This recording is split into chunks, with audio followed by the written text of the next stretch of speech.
What's going on, everybody? Mortem here, this time bringing you my Bard build for Baldur's Gate 3 that I in particular like to use on Astarion, and is what I used on him when I was playing through the game with him as my origin character for playthrough number 8. This was initially done because I think the Bard dialogue suits Astarion's character a little better than most of the Rogue dialogue does, and then it kind of morphed into a really fun build, utilizing the College of Swords Bard and the Thief Rogue. Now, the bright side to this build, and just Bards in general really, is that they are great sort of jack-of-all-trades characters. They can do a little bit of everything. They are full casters, though most of their spell list is dedicated to support casting, so we'll be able to cast ritual buffs on our characters first thing. We can utilize spells like Stinking Cloud to rob enemies of their actions. We can also support our other party members via things like Bardic Inspiration, which is of course a classic. And then a little later on, once we get a slightly higher level under our belt, starting around level 4, we can start making ranged attacks via some dual crossbow action, to then start pumping out over 100 damage a turn.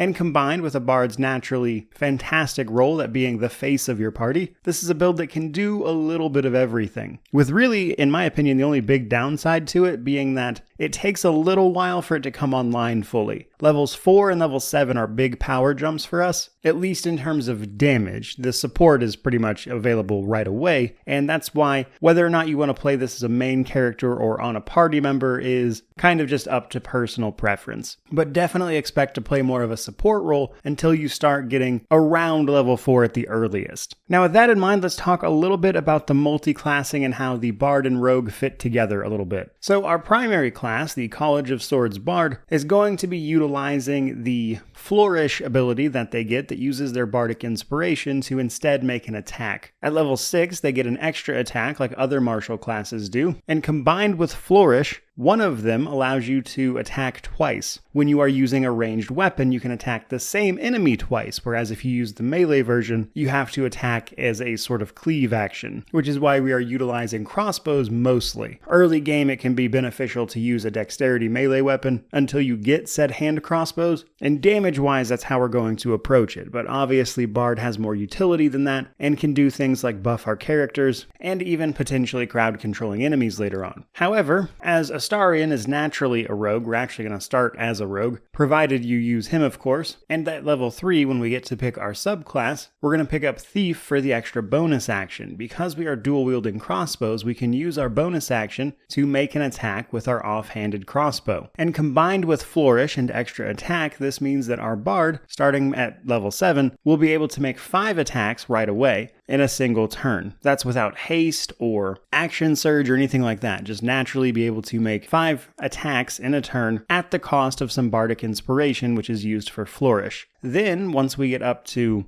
level 9, which is about when you should have the appropriate levels of Bard and Rogue, you can use the extra bonus attack from being a Thief Rogue to make 6 attacks in a turn. And while that's pretty great in and of itself, the little bit of sneak attack damage you get from this is also pretty nice. Doesn't always come up, but it is helpful. Though the main reason we're taking this is the bonus attack. So from there, let's talk about character creation a little bit. I played this as Astarion, so we'll start there, and then we'll talk about if you don't want to use him. If you're starting as Astarion, really the only things to pick are your cantrip, and your ability scores, and your skills if you want to. The cantrip doesn't really matter, but I do like Firebolt personally, just to be able to ignite things when necessary, which brings us to our ability scores. Personally, I like the spread you see on screen here with Dexterity at 17, as that's going to be our main stat. Charisma is our secondary stat, so we're going to want that up at 15. And then Constitution, I left right around 12. That was plenty, especially because we're a ranged character for most of this.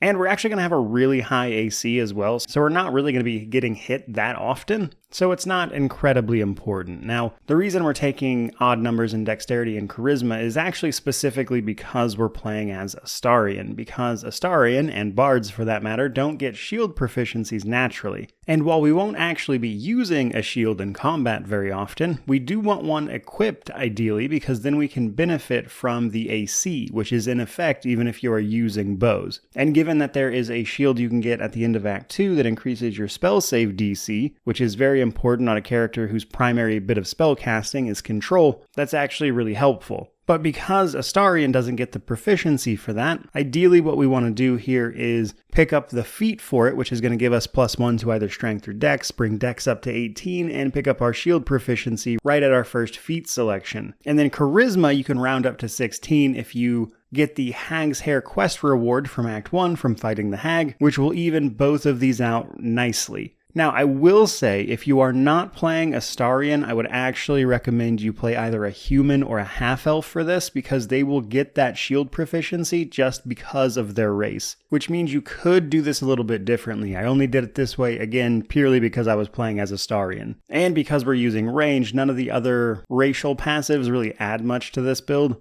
because we don't really need a ton of movement because we're attacking at ranged anyway. Thanks to being able to ritual cast things like Longstrider, we don't even need extra movement, or things like Misty Step from being a Githyanki, and the Half-Orc's Savage Criticals only applies to melee weapons, so it doesn't help us out, etc. So while you could theoretically pick anything, half-elf and human are what I would recommend. Now, in terms of your skill proficiencies, honestly, I think Astarion's default stuff for being a rogue is fine. Sleight of hand, perception, deception, performance, persuasion, pretty much everything we're after there. Now let's start talking about leveling up. On our very first level up, we are of course going to take 1 level in Bard, and we're going to level up as a Bard until we hit level 7, so 6 levels of Bard. Right at level 2, this is going to give us access to our Bardic Inspiration, allowing us to buff our allies, which means basically right after the tutorial. And in terms of spells, it's important to remember for the first few levels, we are basically a support caster. Things that are going to buff your party and debuff your enemies in some way, like putting them to sleep, for instance, or using Tasha's Hideous Laughter, are all good options.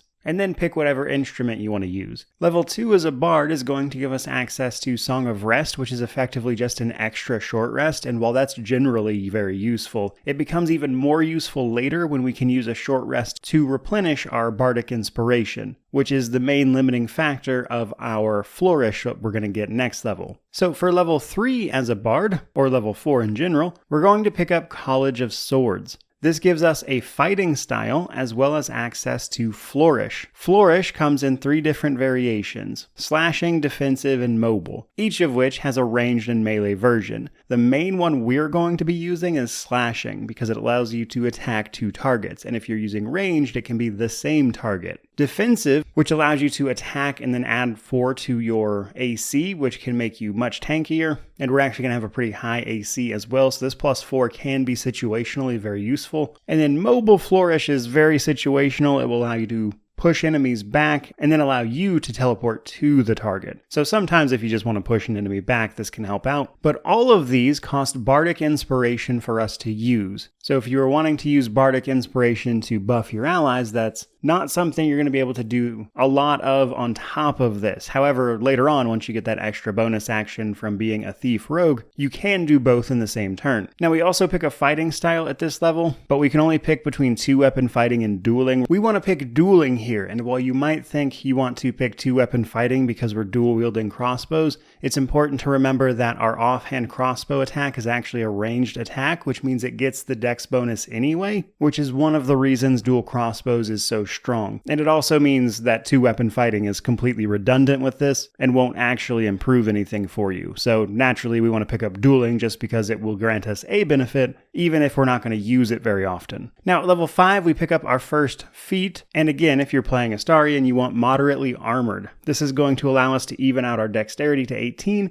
and give us a shield proficiency. It also gives you medium armor proficiency, but because our dexterity is so high, you're usually better off using light armor anyway. It'll actually give you more AC, at least until you get towards the end game. Now, if you're not using Astarion and just a regular sort of character like a human or a half-elf who gets shield proficiency, you'd want to improve either dex or charisma. Level 6 or level 5 as a bard is a little boring, but honestly still pretty important because this is where we pick up Font of Inspiration, which allows us to recover our bardic inspiration on a short rest, which again is the resource for our flourishes. So being able to replenish that very often is helpful. Level 6 as a bard, we pick up a few things. For starters, we get the Counter Charm ability. This allows you to give your allies within 30 feet advantage on saving throws against being charmed or frightened, which there are a few fights that's pretty useful in. But the big thing at this level level is extra attack. This is when you can start making 2 attacks with the same action as a College of Swords bard. And this applies to your flourishes, which means if you choose to make 2 flourishes in a turn, you actually get 4 attacks. And this is the level, at level 7, you'll start doing just a nonsense amount of damage. And this is probably the single biggest power boost that you're going to get as this character. It is very, very strong. Now, levels 8 and 9, we are going to go back to leveling up Rogue, specifically so we can grab the Thief subclass at level 9. This is going to give us our extra bonus attack and allow us to make a total of 6 attacks in a turn with just our regular resources. If you add haste or a speed potion, that kind of thing, on top of that, it can be even more. Now, levels 10, 11, and 12 are a little bit boring. We're mostly just wrapping up loose ends and evening things out to grab some feats. At level 10, you should probably go ahead and just take Rogue to 4 so you can take that second feat and increase either your dexterity to 20 if it's not already, or potentially charisma if you want. And then levels 11 and 12 are going to be bard as well, with level 12 bringing you to 8 levels of bard, which gives you another feat. And that one's pretty much whatever you want to do with. You should have, ideally, the maxed out amount of dexterity for our attacks to be made for sure. And then you can either increase charisma if you want, but I found that with items, you don't really necessarily need the higher modifier there, since most of what we're doing is control casting. And the items were enough to raise that spell DC up to a point where I didn't feel the need to pump up charisma anymore. And if you choose not to, you can instead spend that feat on something else, and at that point it's pretty much dealer's choice. Now ultimately you can mix and match these levels however you want, but honestly as long as you end up with 8 levels of bard and 4 levels of rogue by the end of it, you should be golden. While you could theoretically cut 2 levels of bard off of this and then a level of rogue, the issue is that nothing else we could multiclass into is really going to give us a big significant boost. You could argue taking fighter would be useful because then you could pick up the archery fighting style, and action surge as well at level 2, but honestly I'd rather have the feats, and it's really just way overkill at that point. But by all means, you do you. Now when it comes to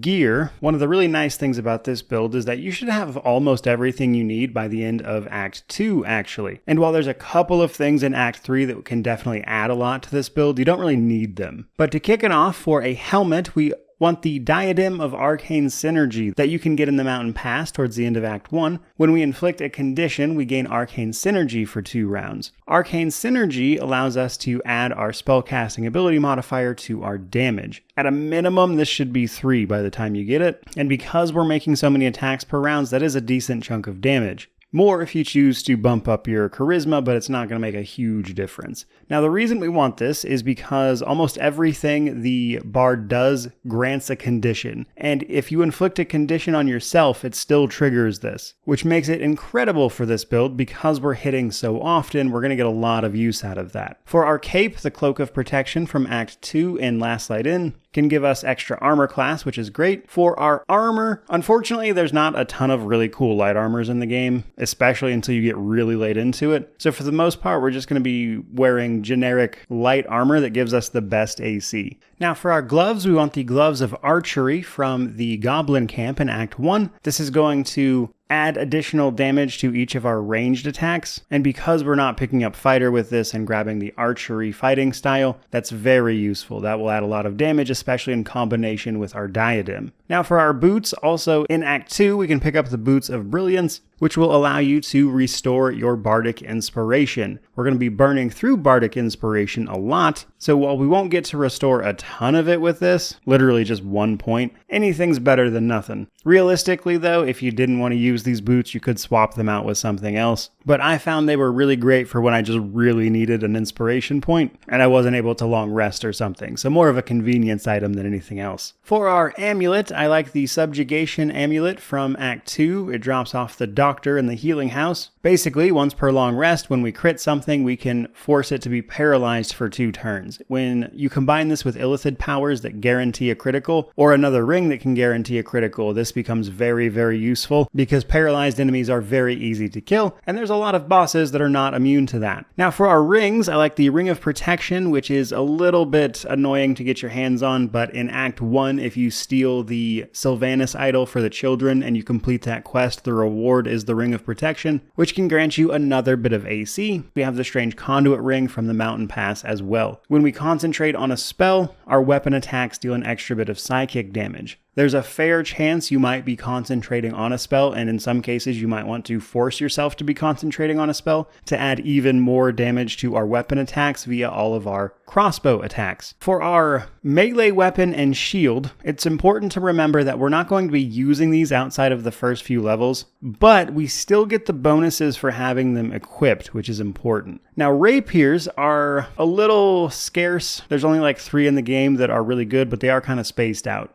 Towards the end of Act 1, you can pick up the Sword of Screams that drops off of Nier in the Grimforge area. And then in Act 2, if you complete Will's origin quest, you can pick up the Infernal Rapier and take it from him. And this is awesome because it gives us a +1 bonus to our spell save DC, which we can really make a lot of use of. We don't care at all about the spellcasting modifier instead of our dex because it's not going to come up, though this will also give you the ability to summon a Cambion in as well. Now, there is technically one more rapier that you can get towards the end of Act 3 called Duelist's Prerogative, which is technically the best one, but I don't like using that one because I prefer the bonus to spell save DC because we are not actually using the rapier in combat. Now, for our shield, we like to use Ketheric's Shield, which drops off the last boss in Act 2. Again, this is mostly for the spell save DC, but we also get the armor class even when we are not using the shield and don't have it literally equipped, as you can see here. If we just equip that, we get the AC, which is why we want that shield. It's basically just free AC. Now, for our crossbows, our main damage dealers, early on in the game, you're pretty much limited to just basic hand crossbows, which is why in some of the early levels, especially before you get those hand crossbows, you're likely going to be using the rapier. Afterwards, however, in Act 2, we can get some really good ones.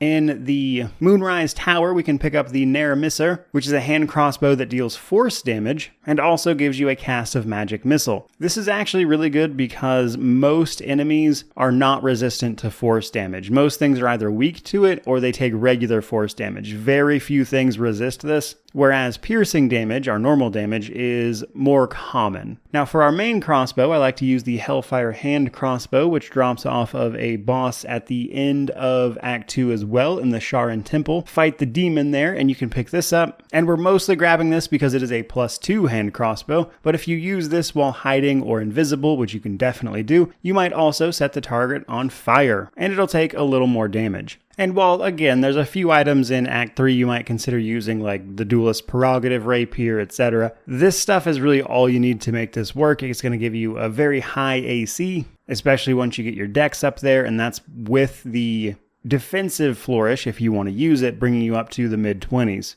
And if you really wanted to go out of your way to maximize it, you could easily hit like 30 situationally. Now from there, let's talk about Illithid Powers. I personally didn't use a ton of them for this particular build, but I do want to mention that Cull the Weak, which is an ability that allows you to bring an enemy below a certain health threshold based on the number of Illithid powers you have, and then it instantly kills them. Which means if you put all of your Illithid powers on one character, Cull the Weak will basically kill anything that you bring below like 25 health, which is a lot. And in combination with this build that's hitting pretty hard and making multiple attacks per round, that is to say like 5 or 6, Cull the Weak is outrageously strong with this build. So if you're just looking to do pure min-max damage, definitely pick that up. You basically just put all the powers on one character. Now if you're only interested in kind of getting the most out of this without a huge investment into the powers for something like roleplay reasons, then you want Luck of the Far Realms, which is going to allow you to guarantee a critical hit once per long rest. And the prerequisite to pick that up, Favorable Beginnings, will give you a big bonus the first time you attack something, which can help push some damage through. So while the Illithid powers are not required by any means to make this work, they will make this build incredibly effective. Focusing on Cull the Weak is definitely the best way to go. Again, you'll just destroy everything if you use that. Which naturally brings us to combat. Combat with this build is interesting because it changes quite a bit over the course of the game. Because in the early game, we're not going to be dealing a ton of damage. Most of our strength in the early game, like levels 1 to 4 or 5, is pretty much support casting, which is why I didn't mention spell casting too much as we were leveling up, because truth be told, The spells you pick for this build in the long term don't really matter much, but you do want to focus on things that buff your party or control the enemy in some way. So you want to focus on picking up ritual buff spells like Longstrider, because ritual spells, if you didn't know, allow you to cast a spell outside of combat without using a spell slot. So this means ritual spells like Longstrider, which last the entire day, that is until you long rest again, can be cast for free if you do an out of combat, which means you can buff everyone for the entire day without costing a single spell slot with this character. So stuff like that is important to prioritize. And then the other spells you want are things that will lock enemies down. This can be exceptionally helpful in the early game with things like Sleep and Tasha's Laughter, really doing a lot of heavy lifting for you.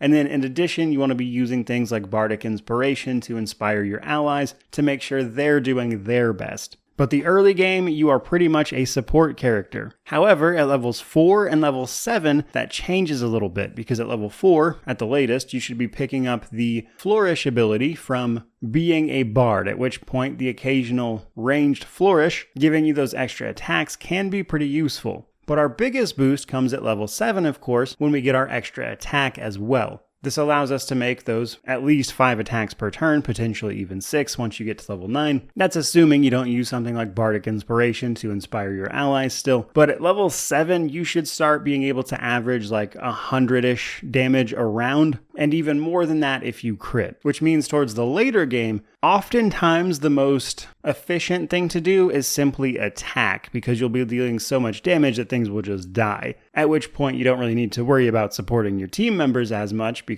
things are just dead. But even then, you'll still want to be casting your buffs and stuff at the beginning of the day, making sure everyone's squared away. You'll still be a versatile caster, and there will be occasions where casting the occasional spell will be useful. But like level 7 and onwards, your primary focus should be just attacking enemies outright, instead of the support role you were playing previously, though there will be situations where it comes up. And that, combined with the fact that our AC should be pretty high, the fact that this character can play the role of the face, the one doing all the talking, means that this build should be able to do a little bit of everything, which for me made it a really fun way to play the game, and I certainly hope that's what it manages to be for you as well. Because in a game like this, Baldur's Gate 3, having such a huge emphasis on the roleplay aspects of things, playing a bard, which is a class that goes pretty heavily into that as well, is a real natural fit, which makes this a very fun way to play the game. So I hope people enjoy this build. That said, let me know what you think down in the comments section below, which of course means to like, comment, subscribe, all that YouTube jazz. But regardless of any of that, truly, just thank you so much for watching. I really do appreciate it. May you wander in wisdom and have an amazing day.